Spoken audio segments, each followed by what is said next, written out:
Hey, what's up? Today I'm going to be teaching you how to fix an iPod Touch 4th generation that has a cracked screen.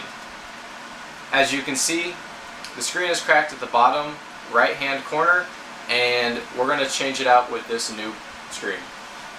So first thing you want to do is you want to power the iPod off by holding down the home or the power button and turning it off.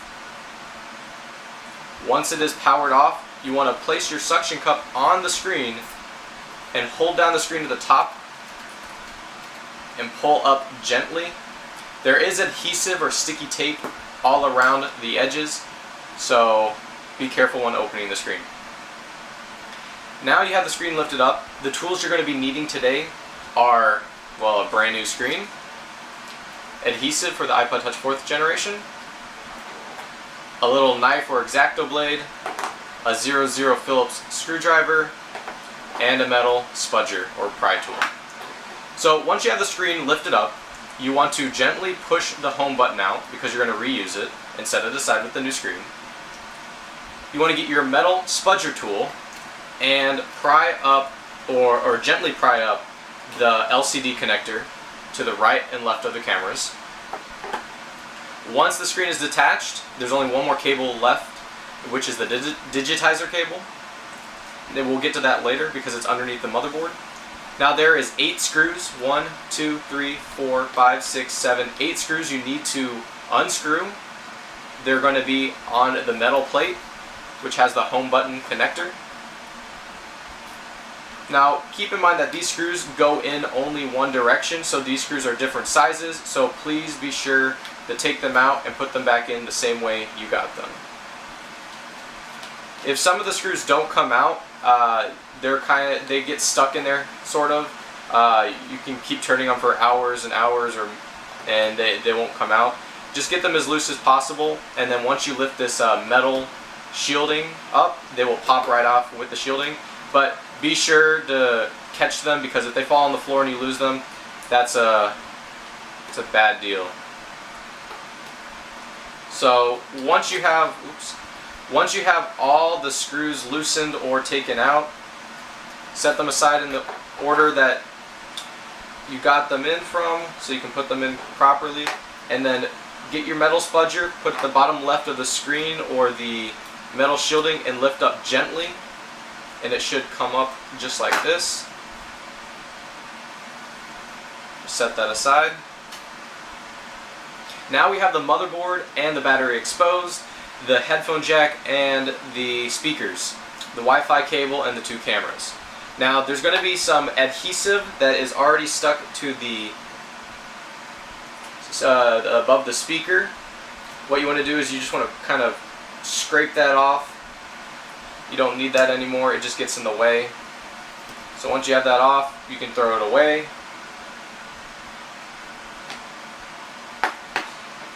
Now the next step is there's going to be 3 screws at the top. One's above one camera, one's above the digitizer, the LCD connector, and the other one is in the top left corner where the Wi-Fi cable is at. So these are the same kind of screws. You need to take them out the same way you put them in, or put them in the same way you took them out. Once you have these screws taken out, just set them aside. Now the Wi-Fi cable, you just kind of peel it up. Don't rip it. If you rip it, the Wi-Fi cable is going to be bad. So just peel it up gently. There's going to be a metal shielding above the camera on the top right. Just take that out and set it aside. Get your metal spudger. Actually, first, let's take the suction cup off the old cracked screen. Get your metal spudger, and right above the LCD connector, just gently kind of pry it up, not too hard. Make sure you don't hit any of the connectors underneath it. Just barely kind of prop it up. Then get the cable that's still attached underneath the motherboard and just kind of pull it to the side towards the cameras and pull up. Now you have the motherboard sort of exposed even more. You can kind of get your finger. Oh, and another thing is you make sure the cameras aren't stuck to the bottom. That's another big deal when you're lifting the motherboard up. If they are stuck to the bottom, you can't pull the motherboard out all the way. So you can pull it up a little bit where it's exposed a little more. Don't pull it too hard or too fast because you will crack it and the whole device will be bad. You can use the blade or the spudger and just kind of pull the connector off. Once the digitizer connector is off, this screen, since it's cracked, you could use the LCD if you know how to separate the two, but we're just going to set this aside because we already have a brand new screen right here. So set the broken one aside. Now what you want to do is you want to get the new screen and attach the screen, the connection underneath where you just took off the old screen.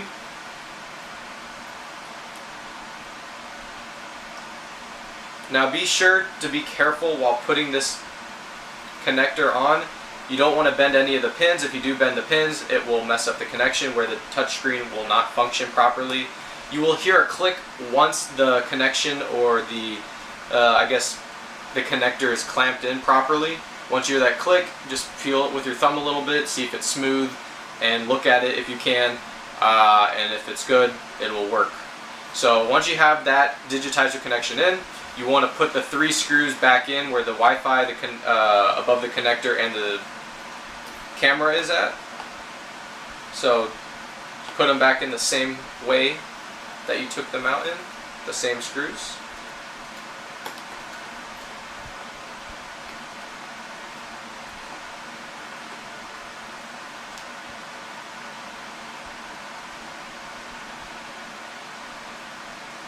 And a good tool to use is a magnetic screwdriver. That way the screws don't fall on the floor.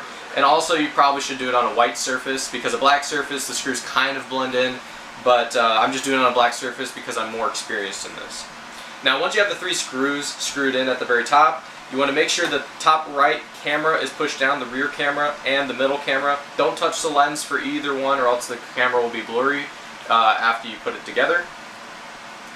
So next thing you want to do is you want to get the metal shielding for the motherboard and put it back in the same way it came in.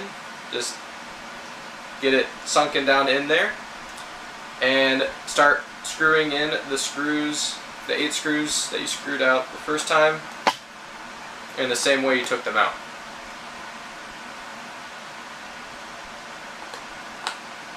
Now when you're doing this, you want to be very careful as possible, because like I said, if you cut any of the cables or when you're trying to peel up something, you want to make sure that you're not hitting the motherboard, chipping any of the parts off, hitting any of the soldering points or anything like that to possibly cause a problem with the motherboard where it doesn't function properly, because there's plenty of things that you can mess up where if you hit a certain thing, it will cause the cameras not to work, or the voice recorder, the touch screen, and so on. Now, another thing you could do is that when you're taking the screen off, which I didn't do because it's not a big step in this, but it's optional and sort of recommended, but I don't do this, is clean off any excessive adhesive that might be there. That is stuck around the screen where the screen was previously, because all it's going to do is just kind of create an uneven surface for whenever you try to set the screen down. So that's always an optional step. I don't do it because most of the screens come up with all the adhesive on it, so it's just optional. But again, sometimes it doesn't. That way, you can clean it off and make sure you get a flush sort of feel with the screen, so it's brand new screen, feels straight on, it's not warping or the screen's not being lifted. Now once you have all those 8 screws securely screwed in, you want to get the the metal camera shielding for the rear camera and just gently put it back on where it was at the top right.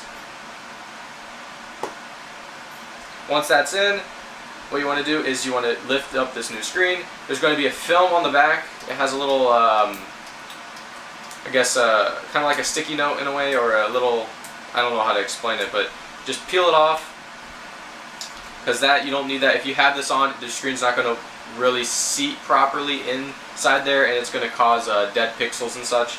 And another thing is, if your screen has a lot of cracked glass and when you're peeling it off, glass bits can get stuck underneath the screen, and when you lay it down it will mess up the screen, so make sure there's no loose pieces of glass underneath it. Luckily I didn't have any, so I couldn't really show you, but that's always a good step to, a precautionary step to check to make sure there's no loose pieces of glass or adhesive in there that could be causing a problem. Now plug in the the LCD connector between the cameras from the new screen you have. It might take a while, but once you hear a couple clicks or a click or two, just see if you can power on the iPod, and you can see it powers on now. So what we're going to do is we're going to lay back the screen a little bit like that. It might get disconnected if you leave it like this, just because it's kind of pulling a strain on the cables, kind of pulling back. So I wouldn't recommend this, but I know what I'm doing, so you probably want to hold it a little bit, kind of like what I'm doing, but you can leave it like that if you're more experienced. You want to grab the home button and put it on the new screen. You want to make sure it's sort of straight, the square is properly seated on the front.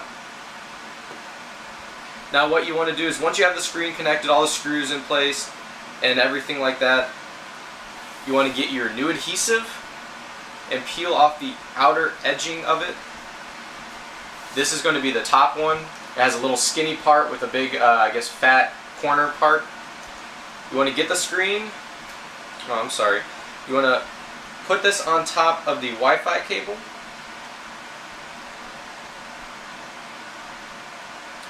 And then you want to pull it back outside the iPod and pull the screen forward so you could get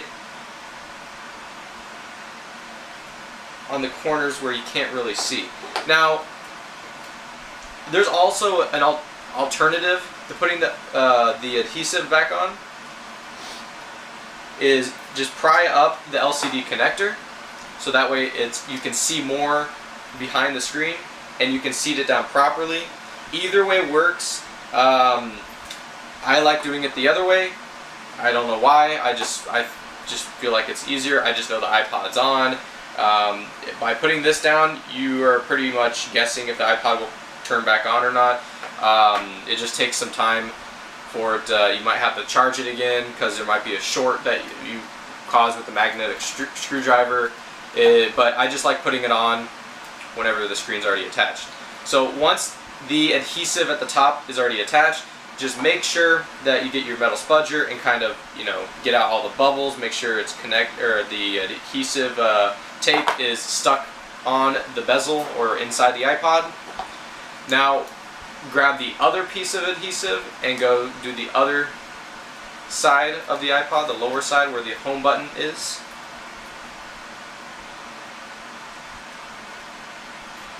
Make sure you try to get it as clean as possible.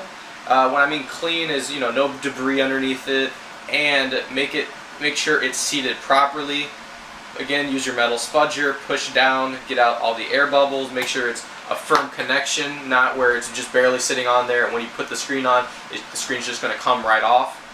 So once you have both of the adhesives stuck down on the bottom and top, you want to get your little knife tool. You could use tweezers. Tweezers are also another optional tool, but I like using my knife, and peel off the paper coating of the top.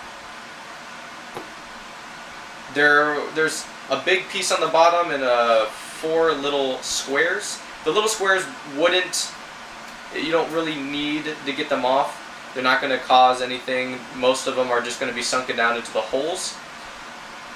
But it's just another optional step. I just do it because there's a possibility it will help your screen, seat there better and more secure. Then go to the top adhesive and try to peel off one of the corners where the papering is. Once you got the paper lifted up, just pull right off, and voila. And then if you did unplug the screen, like I just showed you here, just plug it back in. Now hold the screen like this so the screen's not touching the adhesive, because the adhesive is really sticky, and make sure it turns on. Make sure the touch screen works. It works. So what you want to do is keep holding it like this, turn it like this towards you, grab your screwdriver, and there's going to be a cable in there. It's going to be a black cable. You want to get this black cable, and let me see if I can see it from this angle. Pull up. Now you have a black cable exposed. What you want to do is you want to go on the chrome side, the silver side, and push in on that cable, so the cable is sitting like an accordion at the very top. So the cable's not down underneath the screen down here, because if it is, it will mess up the screen. And once you have the adhesive down, you want to press down firmly at the top and bottom, make sure it seats properly, and voila. Now another optional step is to just keep it pressed down for maybe a couple minutes, that way the adhesive sticks to it properly. Make sure everything works, the cameras, everything, connections, and that's it. So I hope you like this video, and I'll see you later.